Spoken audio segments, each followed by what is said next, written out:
저는 4살 된 아이를 키우며 맞벌이를 하는 워킹맘입니다. 남편과 함께 직장과 육아를 병행하며 바쁜 하루하루를 보내고 있는데 한 가지 큰 고민이 있습니다. 그것은 바로 시어머니의 갑작스러운 방문입니다. 시부모님이 부부싸움을 하시면 시어머니는 항상 우리 집으로 오십니다. 하루 이틀이 아니라 기본 일주일씩 계시고요. 그 기간 동안 저는 심적 육체적 스트레스를 한껏 받으며 지냅니다. 퇴근 후 집에 들어가면 묘하게 정리가 흐트러져 있습니다. 안방 서랍이 살짝 열려 있거나 주방 서랍 속 물건들이 위치가 미묘하게 바뀌어 있죠. 어머니, 낮에 뭐 찾으셨어요? 안방 서랍이 조금 열려 있길래요.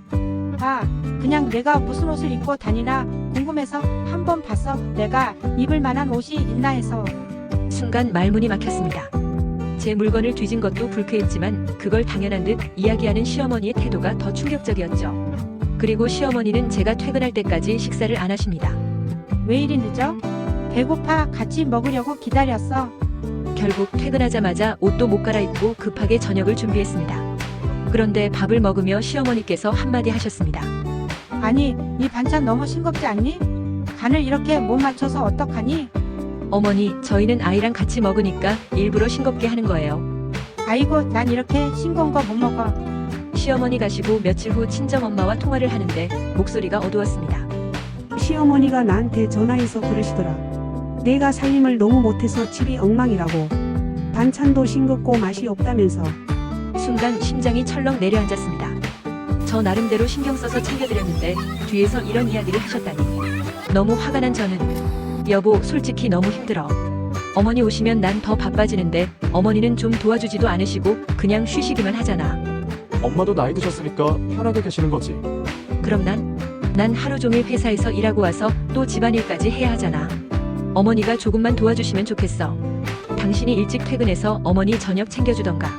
우리 부부의 늘 반복되는 대화고 해결 방법은 없었습니다. 그리고 가장 스트레스 받는 것은 시어머니께서 오시면 아이의 생활 패턴이 무너진다는 것입니다. 평소에는 9시면 집안 모든 불을 끄고 아이를 방으로 데려가 재웁니다. 그런데 시어머니가 오시면 거실에서 소파에 누워 얼굴에 마스크팩을 붙인 채 늦게까지 TV를 크게 틀어놓고 계십니다. 그럼 아이가 자다가도 자꾸 거실로 나와서 시어머니와 놀려고 하고 결국 잠드는 시간이 늦어집니다. 할머니 뭐 봐? 우리 강아지 와서 같이 보자. 그렇게 아이는 시어머니 옆에서 TV를 보다 점점 신나서 뛰어다니기 시작했습니다.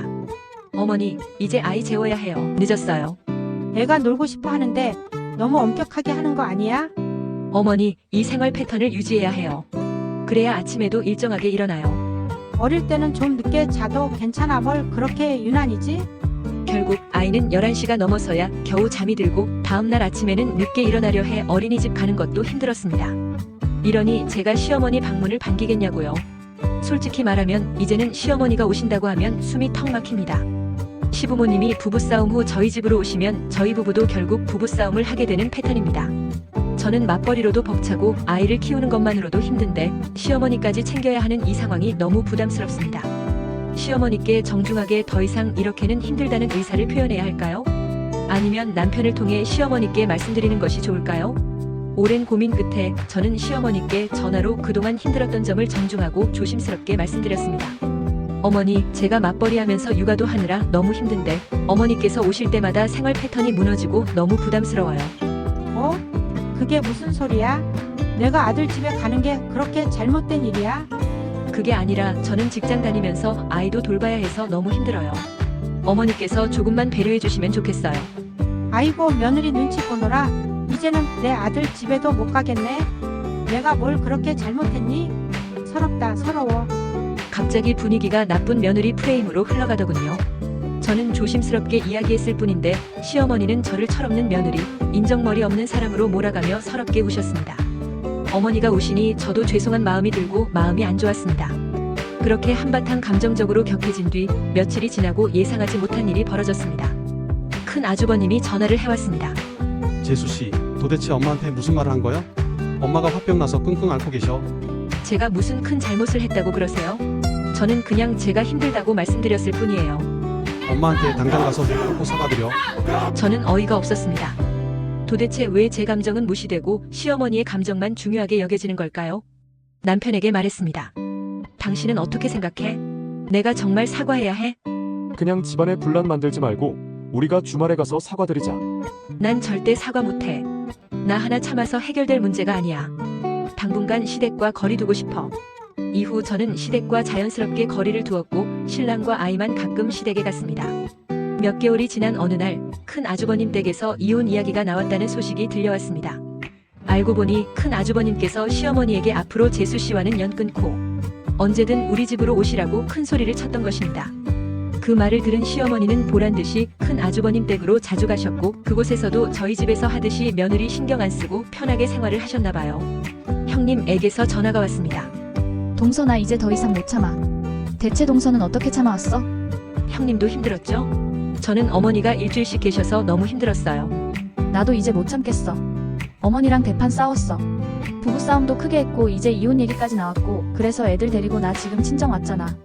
저는 형님께서 이제서야 제 마음을 이해해 주신다는 사실이 씁쓸하면서도 한편으로는 위로가 되었습니다. 시댁 식구들은 여전히 며느리들의 잘못이다라고 생각하는 것 같습니다. 하지만 정말 그런 걸까요?